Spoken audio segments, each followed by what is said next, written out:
My husband had delirium, nothing was explained to me, completely left in the dark. I had to guide the nursing staff as to how to deal with my husband.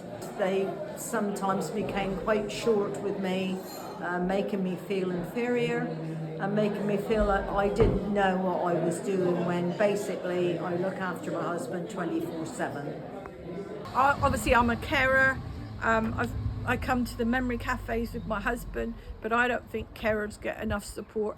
But the people that help carers, in my experience, is the people like yourself, Jules. I've had a lovely lady. These ladies at Sticker Memory Cafe are fantastic to help. One lady in there gave me a number for the Alzheimer's nurse. I haven't had to ring her yet. I've felt like it, but because I've had family to talk to. But I had another friend and I gave her the number and she was brilliant with her. That's the sort of people that I would go to, is that sort of nurse. We have seen Roy's dementia nurse, but it took a long time, you know, to get her back again. You know, basically, I don't think carers get enough support. Good morning, Jenny. Morning, Sim. When Cliff was first diagnosed, how do you think you were informed about his care? They were quite good, but he said he's got Alzheimer's leading to dementia. He went for various tests afterwards with Simon. He's a CPN, Simon. Once at the house, once at home. Right. So, all in all, you feel that some of it you were informed about and some of it you weren't informed about. You're left on your own devices, I think. Yeah. That sums it up. Yeah. So if you're desperate, you've got to go to the doctors. So did you find that you were fully informed? It sounds like that you were sort of informed at the time about what you could get and what you couldn't. In the beginning, chap from the job centre did most of it. He got not paying council tax. And because I was still working, he was helping us with everything.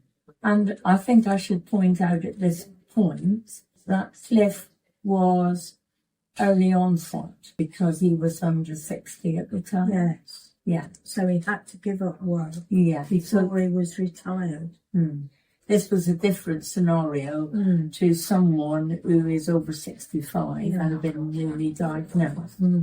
Did anybody talk to you about what you could get and how to plan for your future? No. Nobody told you about planning for your future? No.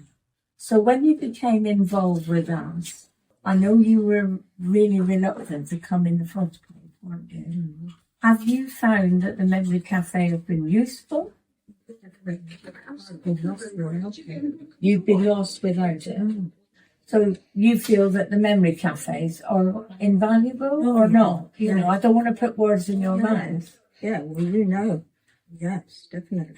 When Keith was first diagnosed back 2 years ago, in October, we went to Bodmin Hospital and they gave us a bit of a care package. A nurse got in touch with us and said that keep our number and that, you know, you can contact me any time. She did actually come to the house and she saw us and she got Keith's stick sorted out, which was good.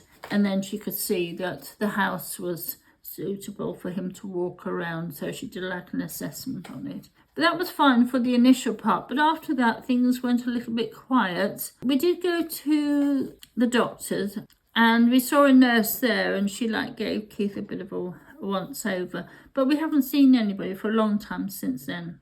It's as almost if they've seen us, we know the situation. So what do you think would be better? I think it would be nice if somebody could see us, I don't know, every 6 months to make sure that you're okay.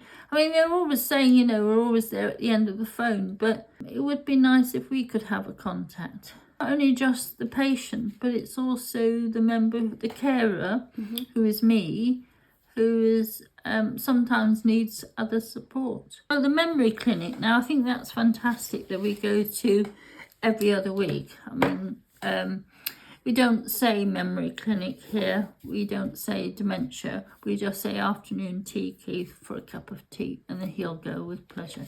Anything to do with food and cake and coffee, he's there.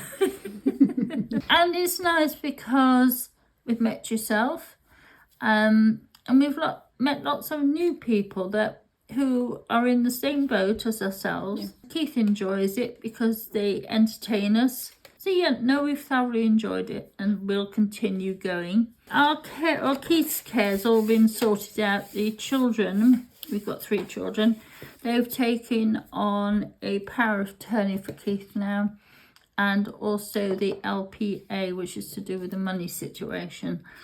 So in other words, they will look after all the paying of the bills. They've taken the responsibility off me, which I'm rather delighted about. Who was when Keith went for his appointment at Bodmin Hospital for his test, they did actually suggest us there and then.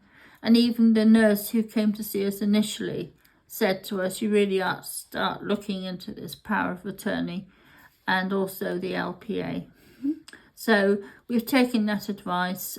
If there was a proper day centre, I think, that say would not only give a respite to the carer, but also for Keith himself, he could then perhaps go to somewhere like the library or a little hall that actually where we always go at Cudra Hall, so that, you know, they could perhaps meet once a month. Something to look forward to, you know.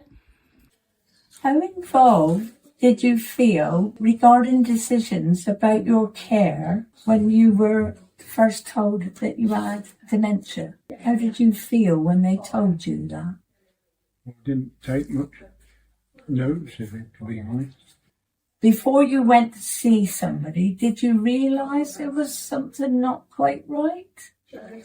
No. No? No. So it was Ginny that thought you ought to see a doctor, yeah? Yeah. So your experience, really, when they told you that this is what you've got, did you understand what they were telling you? Yeah. You understood that Yeah. it was dementia of some sort? Yeah. And do you feel that you have been treated good by the services? Yeah. Do they come to see you regularly? Most of the time, really. You think they do? Yeah. So, do you know the names of anybody who comes down? No. Do you know my name? I don't take any notice of the people's name, but your name is Steve. Ah, That's right.